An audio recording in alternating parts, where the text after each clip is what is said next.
அந்த அனுபவம் எப்படி இருந்தது? ஃபர்ஸ்ட் டைம் மேக்கப் போட்டது, ஃபர்ஸ்ட் டைம் டயலாக் பேசினது, ஃபர்ஸ்ட் டைம் அந்த வெயில் கிராமத்துல புடவைய பாவாடை எடுத்து சொருகி நின்னது.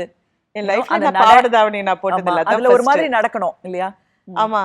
அது வந்து அந்த படத்துல வந்து ஃபர்ஸ்ட் எனக்கு மேக்கப் அப்படின்னு எனக்கு பொட்டு வச்சது எங்க அப்பா தான்.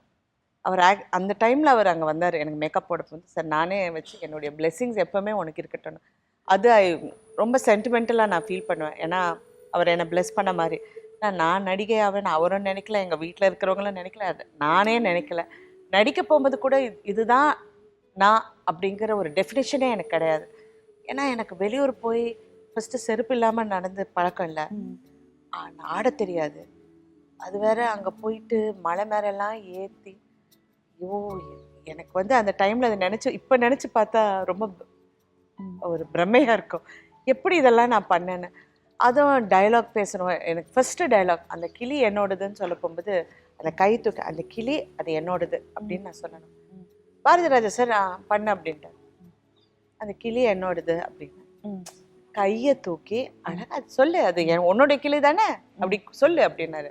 ஒன்று கையை தூக்குவேன், இல்லைன்னா டைலாக் சொல்லுவேன். ரெண்டும் ஒரே டைமில் என்னால் பண்ண முடியாது.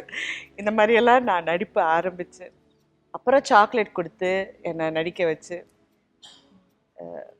நான் ஆக்சுவலாக இன்னைக்கு ஒரு ஆர்டிஸ்டாக இருக்கிறதுக்கு அவருக்கு தான் நான் எல்லா க்ரெடிட்டும் நான் கொடுப்பேன். ஏன்னா how he discovered me, Y he discovered me.